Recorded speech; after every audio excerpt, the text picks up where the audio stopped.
வணக்கம். இது தமிழ் குரலின் சிறப்பு நேர்காணல். இன்றைக்கு நம்மோடு இணைந்திருக்கிறவர் மரியாதைக்குரிய மூத்த பத்திரிகையாளர் மற்றும் அரசியல் திறனாய்வாளர் ஐயா திருமிகு ஆர் மணி அவர்கள். சார் வணக்கம். சார், செங்கோட்டையன் அவர்கள் அதிமுக எம்எல்ஏக்களோட சேர்ந்து நிக்கலன்னா நீங்க அவர்கிட்ட தான் போய் கேட்கணும், ஏன்ட்ட ஏன் கேட்குறீங்க அப்படின்னு அதிமுகவினுடைய பொதுச் செயலாளர் எடப்பாடி பழனிசாமி அவர்கள் பிரஸ் மீட்ல சொல்லியிருக்காரு. ஒரு இன்ட்ரெஸ்டிங் டெவலப்மெண்ட்டாக இருக்கு.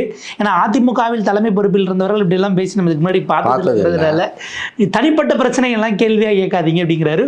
ஒரு கட்சியினுடைய எம்எல்ஏ மூத்த நிர்வாகி அப்படின்போது எப்படி சார் பார்க்க, எப்படி தனிப்பட்ட பிரச்சனையாகும்? செங்கோட்டையன் போர்க்கொடி தூக்க துவங்கி விட்டார் என்பது உண்மை. நான் கூட முதல்ல அவர் அப்படிலாம் செய்ய மாட்டார்னு நினைச்சேன். ஏன்னா கடந்த 52 ஆண்டுகால அதிமுக வரலாறுல கட்சியின் ஸ்தாபன உறுப்பினர்களில் ஒருவரான செங்கோட்டையன் யார் அதிகாரத்தில் அதிமுகவில் இருந்தாரோ அவங்களுக்கு எதிராக குரல் எழுப்பினதே கிடையாது. எம்ஜிஆருக்கு எதிராக ஒரு குரல் எழுப்பினதில்லை, ஜெயலலிதாவுக்கு எதிராக குரல் எழுப்பினதில்லை. அது இல்லாமல் அதிமுகவோட தீவிர விசுவாசி. அதிமுக எப்பப்பெல்லாம் உடையுதோ மெயின் ஃபேக்ஷனோட தான் அவர் இருந்திருக்கார். ஸோ எம்ஜிஆருக்கு எதிராக குரல் எழுப்பினதில்லை, ஜெயலலிதாவுக்கு எதிராக குரல் எழுப்பினதில்லை. அதன் பிறகு ஜெயலலிதா மறைவுக்கு பிறகு ஓபிஎஸ் 2 மாதம் இருந்தப்போ ஓபிஎஸ்க்கு எதிராக குரல் எழுப்பினதில்லை. ஓபிஎஸ் போன பிறகு எடப்பாடி வந்த பிறகு எடப்பாடிக்கு எதிராக ஒரு குரல் எழுப்பினதில்லை. சசிகலா இருந்தபோது சசிகலாவுக்கு எதிராக ஒரு குரல் எழுப்பினதில்லை. அதை தான் ஓபிஎஸ் நான் சொன்னேன். ஆகவே யாருக்கு எதிராகவும் அதிகாரத்தில் மெயின் ஃபேக்ஷன் ஏடிஎம்கே உடஞ்ச காலகட்டங்களில் மெயின் ஃபேக்ஷனுக்கு எதிராகவும் ஒன்றுபட்ட அதிமுக இருக்கும்போது அதனுடைய தலைமைக்கு எதிராகவும் எந்த காலகட்டத்திலையும் கடந்த 52 ஆண்டு கால அதிமுக வரலாறில் அதனுடைய ஸ்தாபன உறுப்பினர்கள் ஒருவரான செங்கோட்டையன் குரல் எழுப்பியதே இல்லை. ஏன்னா கடந்த வாரம் நான் என்ன 2-3 பேட்டிகளில் செய்தியாளர் இப்போ கேட்கும்பொழுது கூட நான் அதுதான் சொன்னேன். செங்கோட்டையன் குரல் எழுப்புவார் என்று நான் நம்பவில்லை. ஏனெனில் அவருடைய இயல்பு அறிந்தவர்களுக்கு ஒரு மனிதனை பற்றி நாம் பேசும்போது கிட்டத்தட்ட 80 வயதை நெருங்க இருக்கிறார் அவர். ஒரு மனிதனை 80 ஆண்டு காலம் 80 வயது நிரம்பிய கிட்டத்தட்ட 60 ஆண்டு கால அரசியல் பாரம்பரிய பின்புலம் கொண்ட ஒரு மனிதனை பற்றி பேசும்பொழுது அவருடைய கடந்த காலத்தை வைத்து தான் நாம் பேச முடியும். அப்படி பார்க்கும்பொழுது அவர் ஒரு ரிபலாக, ஒரு கலகக்காரராக, தலைமைக்கு எதிராக குரல் எழுப்புவராக எந்த காலத்திலும் இருந்ததில்லை என்பதுதான் என்னுடைய அவதானிப்பு. ஆகவே அவர் இந்த முறையும் அப்படி தான் இருப்பார் என்று நான் நினைத்தேன். ஆனால் கடந்த 2-3 நாட்களாக நடந்த சம்பவங்கள், குறிப்பாக நேற்றைக்கு அவர் அதிமுக எம்எல்ஏக்கள் கூட்டத்தில் கலந்து கொள்ளாதது, இன்றைக்கு மறுபடியும் அதிமுக எம்எல்ஏக்கள் கூட்டத்தில் கலந்து கொள்ளாதது மட்டுமல்லாமல் இன்றைக்கு அவர் தனியாக போய் சபாநாயகர் அப்பாவை பார்த்திருக்கிறார். நேற்றும் பார்த்திருக்கிறார், இன்றைக்கும் பார்த்திருக்கிறார். இந்த கேள்வி இன்றைக்கு எடப்பாடியிடம் எழுப்பப்பட்ட பொழுது அவர் பதிலளித்த விதம், செங்கோட்டையன் 2 முறை எம்எல்ஏக்கள் கூட்டத்தை புறக்கணித்ததும் தனியாக போய் 2 நாட்கள் தொடர்ச்சியாக சபாநாயகரை சந்தித்ததும் கூட பெரிய விஷயமாக நான் பார்க்கவில்லை. ஆனால் அதற்கு ரியாக்ட் பண்ண எடப்பாடியோட வார்த்தைகளிலிருந்து நாம் புரிந்து கொண்டோம், எடப்பாடிக்கும் செங்கோட்டையனுக்கும் பெரிய லடாய், பெரிய மோதல் ஓங்கி கொண்டிருக்கிறது. தன்னுடைய அரசியல் வாழ்க்கையில் முதன்முறையாக செங்கோட்டையன் கலக குரலை எழுப்ப தொடங்கி இருக்கிறார். இன்றைய எடப்பாடியிடம் கேட்கப்பட்ட பொழுது இது தனிப்பட்ட பிரச்சனைகள், அவரை போய் கேளுங்கள் என்கிறார். அபத்தமான பதில். எடப்பாடி தலைமைக்கு எதிராக ஒரு உறுப்பினர், அதுவும் முன்னாள் உறுப்பினர், எடப்பாடியோட சீனியராக இருக்கக்கூடியவர் இன்றைக்கு பேசாவிட்டாலும் அவர் தன்னுடைய அதிருப்தியை பதிவு செய்ய ஆரம்பித்திருக்கிறார் எனும் பொழுது இதை தனிப்பட்ட விவகாரம் என்று சொல்லுவது ஏற்புடையதல்ல. எடப்பாடி பழனிசாமி நன்றாக சமாளிக்கிறார். மீண்டும் ஒரு கலகம் அதிமுகவில் உருவாக தொடங்கி இருக்கிறது என்று தான் நான் பார்க்கிறேன். இப்போ செங்கோட்டையன் அவர்கள் 2 நாளாக அவர் அதிமுக எம்எல்ஏக்களுக்கான அந்த வழியை பயன்படுத்தலை. அப்போ எதற்கு அவங்கள ஃபேஸ் பண்ணிடக்கூடாதுங்கிறத திட்டமிட்டு தவிர்க்கிறார் அப்படின்னு பார்க்க வேண்டியிருக்கா? வேற கேட்டில் தான் அவர் போகிறாரு, ஏடிஎம்கேக்கான அந்த யூஸ்வல் கேட் இல்லாமல் உள்ளேயுமே அவைக்குள்ளே எல்லாரும் எழுந்து இது பண்ணும்பொழுது, அரசுக்கு எதிராக போகும்பொழுது அதில் பார்ட்டிசிபேட் பண்ணல. அந்த கவர்மெண்ட்டுக்கு எதிரான உள்ள செய்யக்கூடிய அமளிலையும் பார்ட்டிசிபேட் பண்ணல. அவங்கெல்லாம் வெளியில் போன பிறகு வெயிட் பண்ணி அப்புறம் தனியாக வெளிநடப்பு அப்படிங்கிறத நம்ம எப்படி புரிஞ்சுக்க வேண்டியிருக்கு? அதாவது இது செங்கோட்டையனோடு நின்று விடுமா, எண்ணிக்கை பெருகுமாங்கிற ஒரு கொஸ்டின். அதுதான் $1 மில்லியன் கொஸ்டின். இது செங்கோட்டையனோடு நிற்குமா, மற்றவர்களை நோக்கி நகருமான்றது தான் இன்றைக்கு பிரச்சனை. ஒன்று புரிஞ்சுக்கோங்க, இப்போ நிலைமை என்னன்னா, வெளிப்படையாக பேசுவோம்.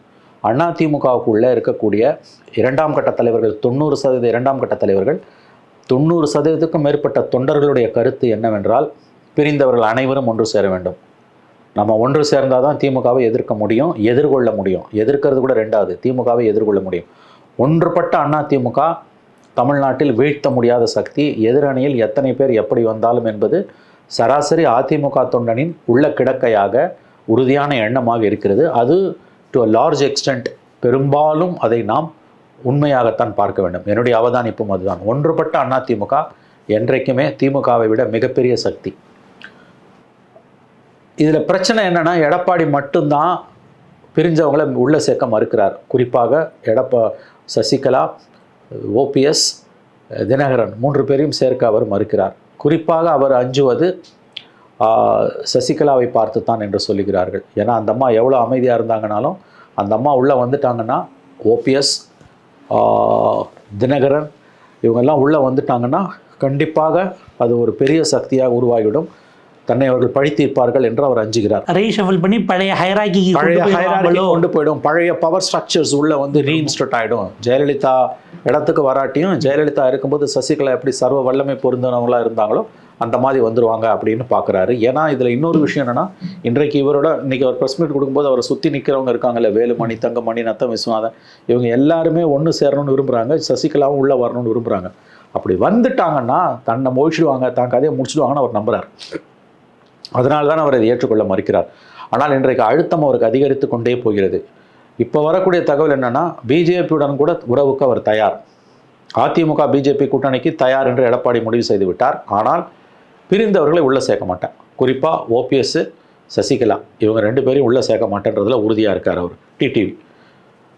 இதுதான் இப்போ இருக்கக்கூடிய சிக்கல். அதனால தான் இன்றைக்கி நீங்கள் ப்ரெஸ் மீட்டில் பார்த்தீங்கன்னா 2வது முறையாக 10 நாளைக்கு முன்னால் சொன்னார் திமுக தான் பிரதான எதிரி அப்படின்னாரு. பிஜேபிலாம் கேட்காதீங்கன்னாரு. இன்றைக்கி என்ன சொல்கிறாருன்னா, திமுக தான் பிரதான எதிரி, வேறு எந்த கட்சியும் எதிரி இல்லைன்னாரு. அது யாரு கொடுக்குற மெசேஜ்? பிஜேபி கொடுக்குற மெசேஜ். லுக், நீ எனக்கு எதிரி இல்லை, பேசலாம் வா, ஆனால் பிரிஞ்சவனை ஒன்று சேர்க்கணும் நீ சொல்லாதுன்றார். அதாவது ஒரு நேரத்தில் 2 எதிரியை சமாளிக்க முடியாதுன்னு அவர் தெரிஞ்சு போச்சு. உட்கட்சி விவகாரத்தில் பிரிஞ்சவங்களை சேர்க்கணுன்றதுலையும் தான் அடமெண்ட்டாக இருக்க முடியாது, இருந்தோன்னா பிஜேபியோட போகக்கூடாதுன்றதுலையும் அடமெண்ட்டாக இருக்க முடியாது. ஏதாவது ஒன்றில் தான் அடமெண்ட்டாக இருக்க முடியும். அதில் தெளிவாக பிஜேபியோட போகிறது ஓகேன்ற முடிவுக்கு எடப்பாடி வந்துவிட்டார் என்று தான் தகவல்கள் வருகின்றன. அவருடைய வார்த்தைகளை வைத்து பார்க்கும்பொழுது தெளிவாக பேசுகிறார். திமுக தான் இன்றைக்கு ஸ்பஷ்டமாக அக்ஷர சுத்தம்வாங்க, இன்றைக்கு ரொம்ப தெளிவாக அவர் பேசுகிறார். திமுக தான் எங்களுக்கு பிரதான எதிரி, வேறு எந்த கட்சியும் எங்களுக்கு எதிரி இல்லை என்கிறார். The gates are open. The gates are open. Clear message to BJP. For a second time in the last 15 days. கடந்த 15 நாட்களில் 2வது முறையாக பிஜேபிக்கு தெளிவானது ஒரு சமிக்கையை, செய்தியை அவர் சொல்லி இருக்கிறார். எனக்கு நீங்கள் எதிரி கிடையாது, நம்ம அலைன்ஸ் வச்சுக்கலாம், ஆனால் பிரிஞ்சவனெல்லாம் சேர்க்கணும்னு சொல்லாதுன்றார். அதிமுகனா அது நான் தான், ஜெயலலிதா பிறகு நான் தான், பிரிஞ்சவங்களெல்லாம் சேர்க்க முடியாது, அதில் நீங்கள் தலையிடாதீங்கன்றார் அவர். இன்றைய செய்தியாளர் சந்திப்பிலும் அவர் தெளிவுபடுத்தி விட்டார், தன்னுடைய பிரதான எதிரி திமுக தான், பிஜேபி அல்ல. அதனுடைய மறைபொருள் என்னவென்றால், அலைன்ஸ் வச்சுக்கலாம், ஆனால் பிரிஞ்சவனெல்லாம் சேர்க்கணும்னு சொல்லாதுன்றார். இதுதான் இப்போ இங்கே வந்து நிற்குது. செங்கோட்டையன் போர்க்கொடி தூக்கி இருப்பதை பிஜேபி எப்படி பார்க்கும், மற்றவர்கள் எப்படி பார்ப்பார்கள்? ஏன்னா ஒவ்வொருத்தராக வெளியில் தூக்கி போட்டு நீ அதிமுக என்ன பண்ண முடியும்? இப்போ ஓபிஎஸ்ஸை தூக்கி போட்டாச்சு, வைத்திலிங்கத்தை தூக்கி போட்டாச்சு, சசிகலாவை சேர்த்துக்க மாட்டேன்ற, டிடிவியை தூக்கி போட்டாச்சு, மனோஜ் பாண்டியனை தூக்கி போட்டாச்சு, வைத்திலிங்கத்தை தூக்கி போட்டாச்சு, இப்போ உங்கள் கூடயே இருந்த செங்கோட்டையனையும் தூக்கி போடுறீங்கன்னா அது எப்படி? அது அதாவது 10 ஓட்டுனாலும் அது அதிமுக ஓட்டு, அது அதிமுக ஓட்டு. அந்த இடத்துல இருந்து பார்க்கும்போது 10 ஓட்டுனாலும் அது அதிமுக ஓட்டு. நீங்கள் பிரிஞ்சு கிடந்தா திமுகவை எதிர்கொள்ள முடியாதுன்றது 100% ஃபேக்சுவலி கரெக்ட். பிரிந்த அதிமுக தான் ஒவ்வொரு முறையும் திமுகவை ஆட்சி கட்டிலில் கொண்டு வந்து உட்கார வச்சிருக்கு. திமுக தன்னுடைய சொந்த பலத்தால் ஒருபோதும் வெற்றி பெற்றதில்லை. திமுகவுக்கு எதிரான கூட்டணிகள் சிதறுண்டு கிடக்கும் பொழுதும், குறிப்பாக அதிமுக சிதறுண்ட காலகட்டங்களில் மட்டும்தான் திமுக வென்றிருக்கிறது. 96 ஒரு அபரேஷன், ஜெயலலிதாவோட அவல ஆட்சி. 96 அட்டூழியம், கொடுங்கோலியாக ஜெயலலிதா தமிழ்நாட்டை சூறையாடிய பொழுது வெற்றி பெற்ற திமுக அதற்கு பிறகு ஒருபோதும் வெற்றி பெற்றது கிடையாது. ஆகவே இந்த நிகழ்வு என்பது, எடப்பாடி பழனிசாமி இன்றைக்கு பேசி இருப்பது என்பது, பிஜேபிக்கு அவர் மறுபடியும் தெளிவாக ஒரு செய்தியை சொல்லிவிட்டார். 15 நாட்களில் 2வது முறையாக சொல்லிவிட்டார். எங்களுக்கு எதிரி திமுக தான், வேறு எவரும் இல்லை. அப்படின்னா என்ன அர்த்தம்? பிஜேபியை பற்றி எனக்கு கவலை இல்லைன்றார் அவர். லெட் அஸ் டாக், ஆனால் இதை சொல்லாதன்றார் அவர். இல்லை, இப்போ பாஜக அதிமுகவோடு சேர விரும்புகிறது அப்படின்னா 2021 அவங்க வச்ச டிமாண்டு ஒருங்கிணைந்த எல்லாருமானது, எங்கள் கோட்டாவில் கூட நாங்கள் சீட்டு கொடுத்துக்கிறோம், டைரெக்டாக நீங்கள் கொடுக்க வேண்டாங்கிறத தான் பேசினாங்க.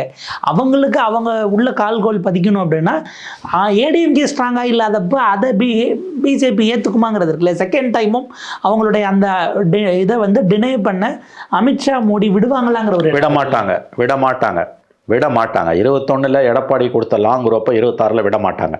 26 தன்னுடைய வழிக்கு அதிமுகவை பாஜக கொண்டு வந்து விடும். பிஜேபியை எதிர்க்கிறதுக்கு சிறந்த வழி எதிர்க்கிறது தான். உள்ளே சேர்ந்தினா நீ பிஜேபி எதிர்க்க முடியாது. அது உன்னை சாப்பிட்ரும். அது ஆக்டோபஸ். இந்தியாவில் ஒவ்வொரு பிராந்திய கட்சியும் பிஜேபி எப்படி விழுங்குச்சுன்னு பார்த்தீங்கன்னா, ஜெயலலிதா மரணத்துக்கு பிறகு அதிமுகவை அது விழுங்கி கொண்டிருக்கிறது. பால் தாக்கரே மரணத்துக்கு பிறகு சிவசேனாவை எப்படி விழுங்கியதோ அதுபோல் இன்றைக்கு அதிமுகவை பாஜக விழுங்கி கொண்டிருக்கிறது. 21 பிரிஞ்சு போங்க, டிடிவியோட அலைன்ஸ் வச்சுக்கோன்னு அமித்ஷா வந்து தெளிவாக திரும்ப வலியுறுத்தினார். ஓபிஎஸ் ஒப்புக்கொண்டார், மற்றவர்கள் ஒப்புக்கொண்டார்கள், எடப்பாடியை ஒப்புக்கொள்ளவில்லை. அதனால் 23 இடங்களில் அவர்கள் தோற்றார்கள். அந்த அலையன்ஸ் மட்டும், இத்தனைக்கும் அதிமுக சிம்பல்லையே அவர்களை நிற்பதற்கு நான் ஒப்புக்கொள்கிறேன், விப்பு கண்ட்ரோலில் வந்துரும்னு சொன்னார். 10 சீட்டு தான் கேட்டாங்க, அவர் ஒப்புக்கொள்ளவில்லை. அதோடைய விளைவு தான் வந்து இன்றைக்கி அதிமுக அனுபவிக்குது. அந்த 23 சீட்டு வந்து இவங்க சீட்டுங்க. 2+2 0 ஆகணுவாங்க. இல்லை, இந்த விஷயத்தில் 2+2 4 தான் கண்டிப்பாக உறுதியாக சொல்ல முடியும். ஏன்னா கரெக்டாக அந்த 23 தொகுதி டிடிவி உடைக்கிற ஓட்டால் தான் ஏடிஎம்கே டிஎம்கேக்கு மெஜாரிட்டி கிடைக்கிது. அதர்வைஸ் டிஎம்கே வந்து தனி மெஜாரிட்டி சத்தியமாக வந்திருக்காது. 106, 104, 105 வந்து நின்று இருக்கும். கரெக்டாக 96 பொசிஷன் வந்திருக்கும். 2006 பொசிஷன் வந்திருக்கும். மைனாரிட்டி கவர்மெண்ட் தான் ஃபார்ம் பண்ணியிருக்கணும். ஆனால் இன்றைக்கி அப்படி கிடையாது. இன்றைக்கி அதை விட மாட்டான். கண்டிப்பாக பிஜேபி விடாது. செங்கோட்டையனோட மூவ்ன்றது அது ரொம்ப பவர்ஃபுல்லான மூவ் தான். இது தெரிஞ்சு தான் எடப்பாடி என்ன பண்ணுறாரு, ஒரு பாதிக்கு அவர் இறங்கி வர்றார். பிரிஞ்சவங்களையும் சேர்த்துக்க மாட்டேன், பிஜேபியும் வேணான்னவர். இன்றைக்கி பிஜேபியை பற்றி பேசவே மறுக்கிறாரு. திமுக தான் பிரதான எதிரி, வேறு யாரும் இல்லைன்னு இன்றைக்கி தெளிவாக அவர் சொல்கிறாரு. இதை சொல்ல ஆரம்பித்திருக்கிறார். கடந்த ப்ரெஸ் மீட்லேருந்து பார்க்கும்போது அதனுடைய தொடர்ச்சியாக பார்க்கணும். இது பிஜேபி கொடுக்குற மெசேஜ். நம்ம பேசலாம், எனக்கு அலையன்ஸ் ஓகே, ஆனால் இந்த விஷயத்தில் நீ தலையிடாதுன்னு. அவன் விட மாட்டான். அவன் பிஜேபி வந்து கண்டிப்பாக நீ அலையன்ஸோடு சேர்த்து தான் வரணும்னாங்க. ஏன்னா இந்த கலக குரல்கள் எடப்பாடிக்கு எதிராக வரும் நாட்களில் இன்னும் பரவ தொடங்கும். அதிமுக பிரிஞ்சு போச்சுன்னா அந்த பிரிஞ்சு அதிமுகவோட பிஜேபி அலையன்ஸ் வச்சு எந்த பிரயோஜனமும் கிடையாது. திமுக ஜெய் 150 சீட்டு ஜெயிக்கும். ஒருபோதும் அதை விரும்ப மாட்டார்கள். அதுக்கு அதிமுக பிரிஞ்சு கிடந்தா என்ன, சேர்ந்து கிடந்தா என்ன? பிஜேபியோட போய் ஒரு பிரயோஜனமும் இல்லை. பிஜேபிக்கு ஒரு பிரயோஜனமும் இல்லை. ஒன்றுபட்ட அதிமுக தான் பிஜேபி அலையன்ஸ்ல அவங்களுக்கு லாபம். அவங்களுடைய ஃபர்ஸ்ட் டிமாண்டே கட்சி ஒருங்கிணையணும் அப்படிங்கிறது தான். அதுதான் நீ என் கூட வரணுன்றது. அது எனக்கு ஒன்று எப்படி வர வைக்கணும்னு எங்களுக்கு தெரியுன்றாங்க அவங்க. நீ எப்படி வருவ எல்லாம் எங்களுக்கு தெரியும். என்ன 4.5 வருஷம் எடப்பாடி பேரில் நீங்கள் கொடுத்த நல்லாட்சியின் கோப்புகள் வந்து தினம் தூசி தட்டி எடுத்து இப்போ ஒன்றும் இல்லை, செந்தில் பாலாஜிலே செக் பீரியடை ஏற்றி போச்சா முடிஞ்சு போச்சுங்க. ஏங்க ஆக்சுவலாக இந்த ரெய்டு வந்து எடப்பாடி பீரியட் ரெய்டு. என்ன சொல்ல போனால் இந்த ரெய்டு செந்தில் பாலாஜிக்கான செக்குன்னு எடுக்கக்கூடாது. என்ன கேட்டிங்கன்னா இதை ஏடிஎம்கேக்கான செக்குன்னு நீங்கள் எடுக்கலாம். ஏன்னா நேற்று செந்தில் பாலாஜி ரொம்ப அழகாக சொன்ன ஒரு விஷயம், எந்த FIR sir 25 FIRs DVSC 2016 to 21 போட்டிருக்கான். That's a predicate offence. இவங்க கவர்மெண்ட்ல ஒரு எஃப்ஐஆர் கூட எனக்கு தெரிஞ்சு போட்டதா இல்லை. இவங்க போட மாட்டாங்க. செந்தில் பாலாஜிக்கு எதிராக இவங்க எப்படி போடுவாங்க? தியாக திருவூர் அவருக்கு எதிராக எப்படி இவங்க எஃப்ஐஆர் போடுவாங்க? உன் தியாகம் பெரிதுன்னு முதலமைச்சரே சொல்லிட்டாரு. அதனால் அவருக்கு எதிராக சத்தியமாக இவங்க எஃப்ஐஆர் போட மாட்டாங்க. இந்த எஃப்ஐஆர் எடப்பாடி பீரியட் எஃப்ஐஆர். அப்போ இந்த செக்கு எடப்பாடிக்கு ஏன் எடுத்துக்கூடாது? டைரெக்டாக எடப்பாடியை அட்டாக் பண்ண வேணாங்க. எடப்பாடியோட சுற்றி நிற்கிற தூண்களை ஏதோ பின்னால் நிற்கிறாங்கல்ல, தங்கமணி வேலுமணி, இந்த செக் பீரியட் அவங்களுக்கு 1000 கோடி அவங்க பீரியட் நடந்து தூக்கினா என்ன பண்ணுவீங்க? ஆட்டோமேட்டிக்காக அணி மாற போகிறாங்க. இப்போ அது வந்து கூட்டணிக்கானது அல்ல, அதிமுகவை ஒருங்கிணைப்பதற்கு ஒரு கல்லில் 2 மாங்க அடிக்கிறான் பிஜேபி. திமுகவை நோக்கியும் பாயும், சந்தேகம் இல்லை. ஆனால் அதற்கு இணையாக என்ன கேட்டால் அதை விட முக்கியமாக ப்ரெடிகேட் அஃபென்ஸ் பூரா எடப்பாடி பீரியட்ன்றதுனால எடப்பாடி ஏடிஎம்கே வழி கொண்டு வரதுக்கு இதற்கு மேலேயும் அவர் அடம் பிடிச்சார்னா ஓபிஎஸ் தூக்கி எடப்பாடி வெளியில் போட்ட மாதிரி ஒன்றுபட்ட அதிமுக எடப்பாடி தூக்கி வெளியில் போடாதுன்னா நிச்சயம். ஏன்னா செங்கோட்டையன் இஷ்யூ வெரி சீரியஸ் இஷ்யூங்க. Sengottaiyan is very senior leader. அது அந்த கட்சி வந்து எந்த அளவுக்கு வந்து இன்னைக்கு உள்ளுக்குள்ளே கலகலத்து போயிருக்கின்றதுக்கான ஒரு அடையாளம். அவருக்கு என்ன தான் தனிப்பட்ட முறையில் செல்வாக்கு இல்லாட்டியும் இன்றைக்கி செங்கோட்டையன் இப்படி பேசுகிறாரு அப்படின்னா தட் அவர் உழகலான்னு நான் ஒத்துக்க மாட்டேன். ஆனால் அவர் தெளிவாக பேச ஆரம்பிக்கிறார். இன்றைக்கி வந்து தன்னுடைய நடவடிக்கைகள் மூலமாக அதை தான் உங்களுக்கு சொல்கிறேன். அவருடைய ஜாதகம் அறிந்தவர்களுக்கு, கடந்த கால வரலாறு அறிந்தவர்களுக்கு தெரியும், அவர் ஒருபோதும் கலகக்காரராக இருந்ததில்லை.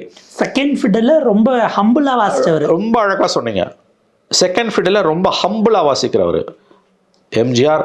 ஏன்னா எல்லாரும் கேட்கலாம், எம்ஜிஆருக்கு எதிராக அவர் கலகம் பண்ணல, எம்ஜிஆருக்கு எதிராக அவனாவது பண்ண. எம்ஜிஆருக்கு எதிராக கலகம் பண்ணவெல்லாம் இருக்கான். கையில் பச்சை குத்திக்கணும்னு எம்ஜிஆர் சொன்னப்போ அதை எதிர்த்து வந்து ஜி விஸ்வநாதன் புலவர் இந்திரகுமார் இவங்கெல்லாம் வெளியில் வந்தாங்க. ஜெயலலிதாக்கு எதிராக ஒவ்வொரு தடவை அந்த அம்மா அதிகாரத்தில் எல்லாத்தையும் வெளியில் வருவாங்க. அந்த அம்மா அப்பா அவருக்கு வந்து உள்ள ஓடுவாங்க. அம்மா வந்துட்டு ஓடுவாங்க. சசிகலா ஓபிஎஸ்க்கு எதிராக ஒரு டீம் வேலை செஞ்சுது, எடப்பாடிக்கு எதிராக ஒரு டீம் வேலை செஞ்சுது. ஆனால் எப்பயுமே வேலை செய்யாத ஒரே ஆள் இவர். அஃபிஷியல் ஏடிஎம்கேக்கு எதிராக ஒரு சின்ன கலகக்குரல் கூட, ஒரு முணுமுணுப்பை கூட எழுப்பாத ஒரு மனிதர் இன்னைக்கு இப்போ தன்னுடைய நடவடிக்கைகள் மூலமாக பேசுபடும் பொருளாகி இருக்கிறார்.